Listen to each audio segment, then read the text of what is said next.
everyone, and welcome back to yet another political episode. So, we are back at it again with the United States Senate with good news for the Republican Party. Democrats' chances in winning and containing the Senate is pretty bad. Let's take a look here.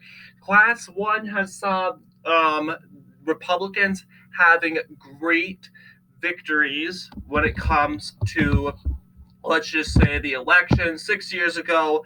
Republicans managed to keep the United States Senate, despite being very unpopular, and being a blue wave year. Republicans managed to keep the United States Senate by basically flipping red state Senate seats that were held by moderate Democrats, like North Dakota, Indiana, Missouri, and Florida managed to be flipped by Republicans.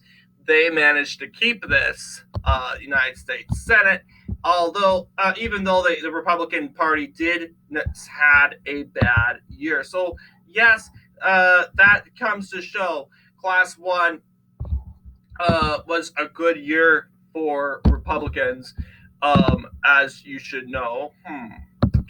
2012, you'll see is the same situation, I want to believe, where actually I stand corrected. 2012, we saw Democrats pick up the United States Senate, managed to keep the United States Senate. Reason when it comes to this was the red states, as you see here in this map, this interactive map. You'll see that Dino Democrats or moderate Democrats were pretty popular. States like North Dakota, West Virginia, Montana, and Missouri, Indiana. These red states normally would be seen going really hardcore red, were actually reelecting their U.S. Senator, by quite a lot, mainly because they were moderates, they were conservative, but they were pretty popular. That's not the case anymore. Today in Class 1, it's dominated by hardcore red states. These hardcore red states and these U.S. senators incumbent in these hardcore red states have been very popular. But however, it's not necessarily that way. Here's the current poll situation we're going with right now. People go, oh yeah, Republicans are going to win. Well, true. This is, however, that the Democrats' best they can do right now. They can't win, if they win Texas and oust Ted Cruz, they would totally win. They would keep the United States Senate, even though Ted Cruz is polling very well against his opponent. That is pretty good. Polling over double-digit margin, even. Same thing with Rick Scott in Florida. But yeah, this is the Democrats' best. If you really said, hey, Democrats, do your worst, this is probably what the worst damage the Democrats could do, the big damage they can do to the GOP in the United States Senate in 2024. Not even enough to win the Senate. Only 50 seats, 50-50 split. Even if it turns out that way, I don't know what will happen.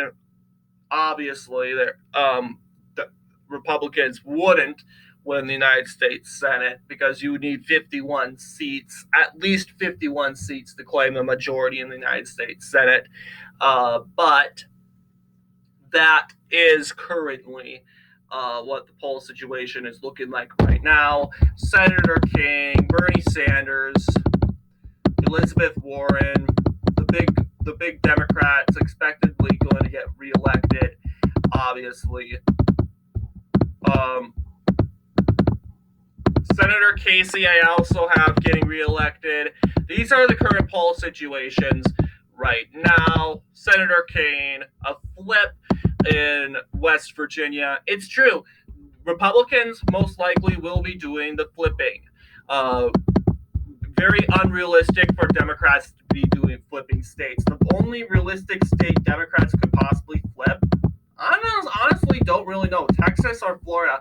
And that looks very unlikely for them because right now polls are not in favor for the Democrats right now. They are actually suggesting, hey, look, uh, when it comes to, let's just say, uh, we talk about uh, just them flipping a state that's not looking in favor for them. Rick Scott and Ted Cruz is polling double margins, and realistically, Republicans are opposed to flip one state, famously West Virginia. It's pretty obvious West Virginia will be going red, um, and we know the perfect replacement, Jim Justice. He has announced his United States Senate run. It makes sense because he has served uh, a two-term as governor, and better yet, he used to be a Democrat. He served one term as a Democrat, one other term as a Republican. Just becoming a Democrat Republican in half of his first term, he managed, however, make good deals with Democrats for first era of his political career. So obviously, he will be carrying a lot of Democrat votes. Well, obviously the Democratic Party of West Virginia is going to vote for their own guy, and Democrats in West Virginia will have their own strategy of voting for their own guy. But once again, Jim Justice, we know him being a Democrat gives a lot of benefit that he may actually pick up some Democrat votes. Not to mention, the Democratic Party of West Virginia is garbage, completely garbage. It's in ruins. Sure, yeah. I think it's fine in some like Charleston. It's barely fine in Charleston, but is it Charleston? I don't know. The capital of West Virginia, but yes, it's barely any any good for them. But yes, this is the current situation. Looks like 2018, doesn't it? Looks pretty much the same.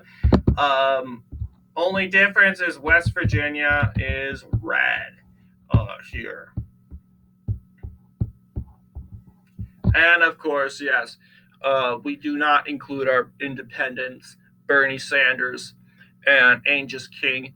We do not include them because they caucus with Democrats. They might as well join the Democratic Party, but they're stubborn, as we know. You'd think, oh yeah, with the liberal split regarding Kari Lake, benefiting Kari Lake, will that do any good? Yeah, sure. But the thing is, you don't know how many people hate Kyrsten Sinema. The whole Arizona Democratic Party has turned on Sinema, and they view her as a traitor. I mean, they should, because really, I mean, she is literally screwing their whole party. Her being elected a Democrat, she leaves and becomes an independent. She expects to be reelected like Bernie Sanders and Angus King. But the problem with that is Bernie Sanders and Angus King were elected as Democrats. No, not Democrats, as independents. Not only that, but they served in other previous state governments as independents, right? They were independents from other state governments.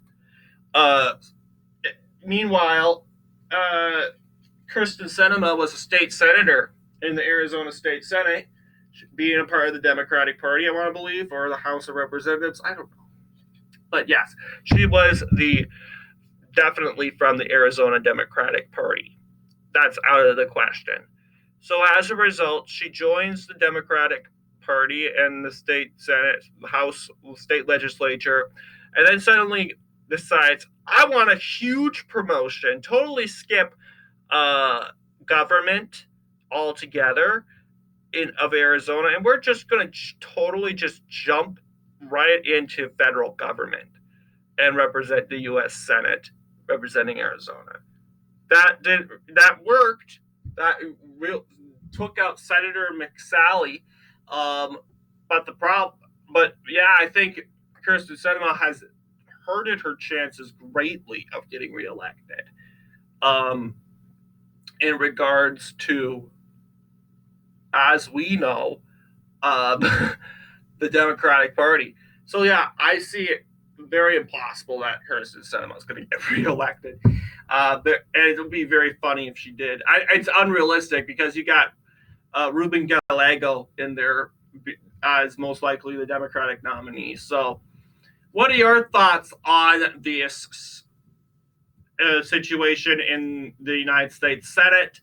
The 2024 United States Senate election most likely will be won by Republicans.